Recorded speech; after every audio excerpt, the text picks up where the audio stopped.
Welcome back to our channel. I want to thank my brothers and my sisters who have taken time out of their busy schedule to watch our video and subscribe to our channel. Peradventure you haven't subscribed yet, please encourage us by subscribing to our channel. You can honor us by liking, sharing and commenting on our videos, because together we'll work with our leader Mazi Nnamdi Kanu, IPOB and Eastern Security Network to make our Biafran freedom and dream a reality. The Fulani Janjaweed are at it again. They are not called Janjaweed for nothing. I would liken them to the biblical Samson, who disobeyed God, and he was arrested by the Philistine army and tied to pillars of posts. And he prayed to God to give him the last chance, and God gave him power, and he pushed the pillar of post and he perished along with the enemies of the children of God, the Philistines. So I will liken this to the Fulanis. The Fulanis have vowed never to allow the other tribes in Nigeria go free. They have vowed that if they cannot Fulanize and Islamize Nigeria, then the other tribes will perish along with them. But that cannot happen, because Biafra is the land of God, is the creation of God, and Biafrans are the children of the Most High God, and they are the children of light. Darkness cannot prevail over light. The Fulani Nigerian Department of State Security is alleging that IPOB was plotting to attack banks to get money to purchase arms. This is their next phase in their Fulanization agenda, and in this phase, the Fulani Caliphates are blackmailing IPOB and Eastern Security Network, because all their previous plans to overrun Biafra and occupy our ancestral lands for their Fulani terrorists have all failed. Now they have resorted to cheap blackmails with the connivance of criminal Biafran politicians and their drug addict thugs. According to IPOB, the Fulani Nigerian Department of State Security allegation is a poor script and cannot fly. It can't fly. Because in this our Biafran struggle for freedom, IPOB does not need money to buy arms, because Biafra land is blessed with very smart individuals, and they produce their arms locally. The Fulani should understand it. During the Nigerian Civil War in 1967 to 1970, we produced our own armed nations, and one of them was called Ogbunigwe, the popular Ogbunigwe. So they should understand that their blackmail is so cheap and cannot fly, because the whole world understands that Biafrans are smart people. Fulani Nigerian DSS is propelling this wicked propaganda to blackmail Eastern Security Network and IPOB to dent their global reputations. IPOB and Eastern Security Network are freedom fighters.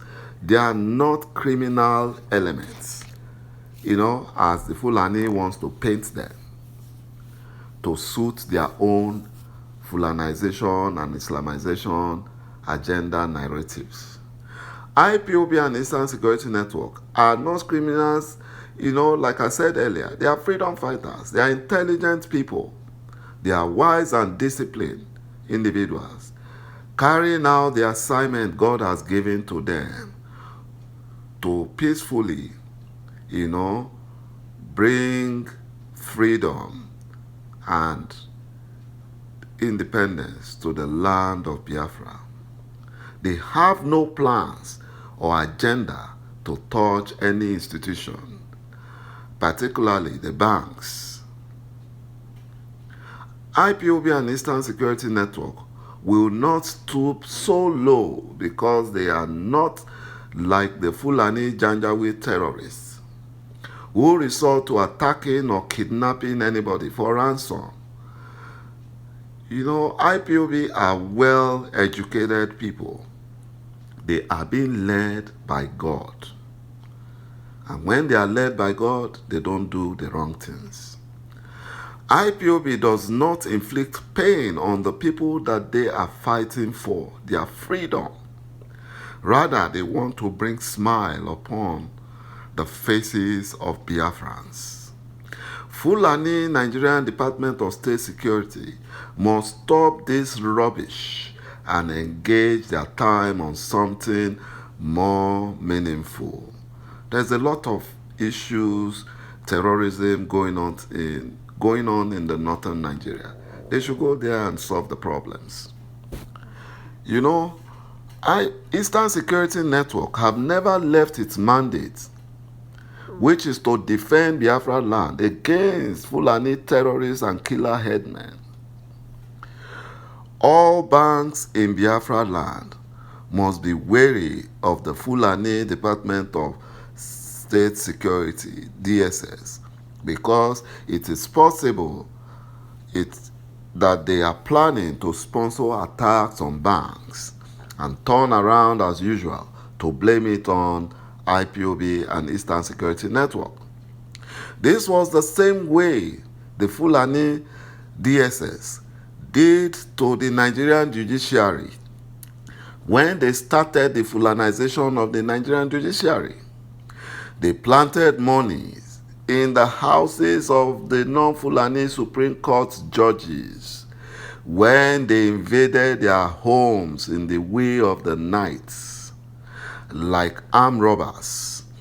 And as usual, they claimed that the money which they had initially planted were owned by the innocent non-Fulani judges. Fulani DSS are known criminals. They are usually engaged in criminality whenever they want to enforce their Fulanization agenda. The Fulani DSS are used for election rigging. Since 2015, we have known them. They have been used for election rigging.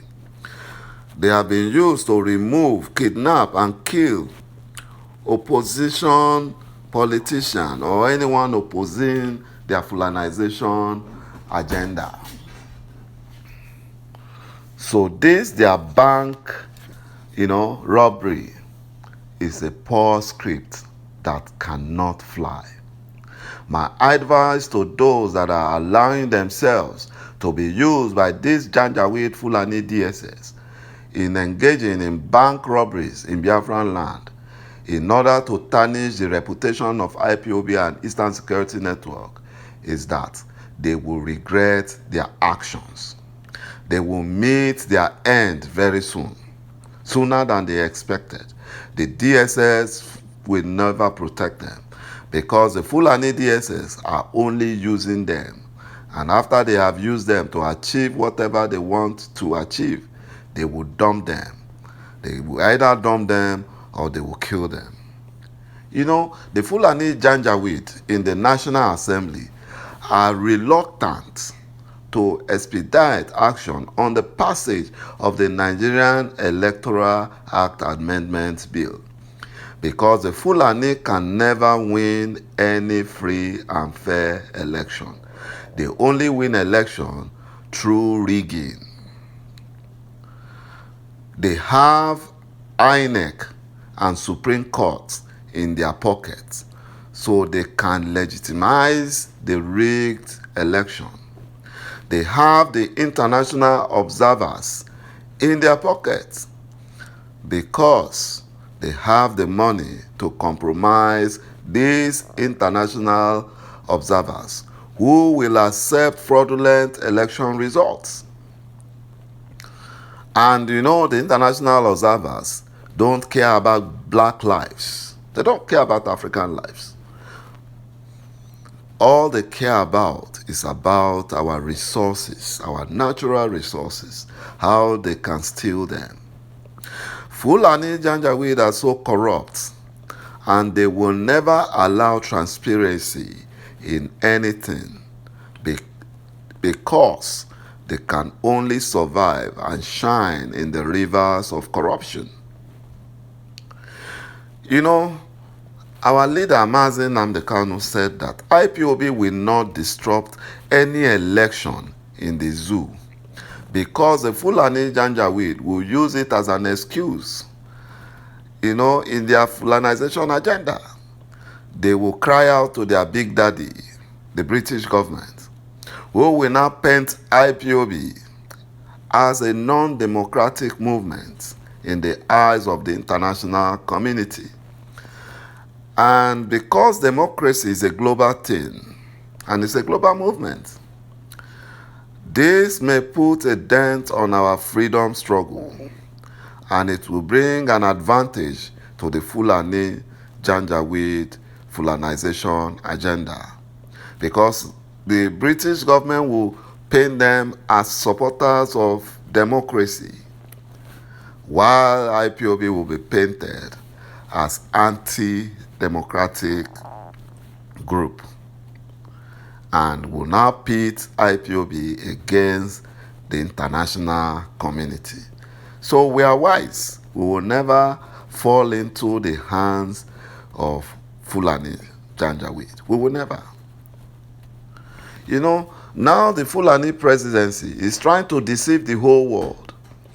They are fakingly arresting 7 security operatives for allegedly supplying arms, ammunition, and military kits to Fulani bandits in Zamfara state. The whole world knows that the Fulani presidency are the one funding and sponsoring the Fulani terrorists in Nigeria. So now they are trying to say, no, we are not part of it, and arresting 7 security operatives. Just like they just want to show the world that they are working or they are not part of it. This is a very poor script and won't fly, because this will be the end of the story. That will be the end. And, they will now sweep the story under the carpet. Just like they swept is it $41 million or $14 million that was found in one apartment at Ikoyi. They claim they found 14 million or 41 million in one apartment in Ikoyi. They made a noise, they made a lot of noise about it. But today, the story has been swept under the carpet. What about Kabiru Sokoto, who led Boko Haram attack and bombing of a Catholic church in Suleja? He was arrested in one of their state government houses in Abuja. And the police commissioner of the FCT secretly released him. And the police commissioner was rewarded by being promoted. He was given double promotion. When people shouted, after some while, the whole story was swept under the carpet. The story never saw the light of the day.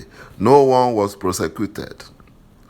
Okay, what about the pension thief, Meina, who stole so much money from hard-working pensioners? Some of the pensioners even died while waiting for their pensions. But Meina stole all the money. He was secretly brought back to the country by the Fulani Janjaweed presidency, and he was reinstated. As if that was not enough, they promoted him. They gave him double promotion. And when their activities were exposed, they tried to put the blame on the head of service, who is a Biafran. And when she fought back, she lost her position as the head of service. She was kicked out of office with fictitious and malicious corruption allegations. We can go on and on. The Fulanis are known criminals, and they have used everything they have to stop strikes and protests in the zoo called Nigeria. So that is why collective revolution cannot work to stop the oppression in Nigeria. The Fulani Caliphate have succeeded in stopping protests and strikes and every other global acceptable human rights ways or forms to express dissatisfactions of misrule. That is why our leader, Mazi Nnamdi Kanu, said that a general revolution will never work in the zoo. An example was the NSAS protest. You saw that it didn't work because the Fulani Caliphate will bring in the ethnic and religious dimension into it. And that will compromise the revolution, because they will also use the compromised Nigerian media to blow their own narrative in order to thwart the revolution. So our leader, Mazi Nnamdi Kanu, said that is why the revolution is being done regionally. So Biafrans will do their own, Yoruba nations will do their own. Every other tribe that is interested will also do theirs, so that we'll speak as one voice in our region. The Fulani Caliphates have stolen more than $30 billion, which they have as their war chest, and that is what they are using to bribe both local and international media to tell their own narratives. They are also compromising international community with their own narratives. My brothers and my sisters, let us join hands together, support our leader Mazi Nnamdi Kanu, IPOB and Eastern Security Network. Let us also be praying for them, because Biafra is the only place where our freedom will be guaranteed. Biafra is the only region, only nation where our destiny will be fulfilled. Thank you for watching my video. Please watch out for the next, and bye-bye.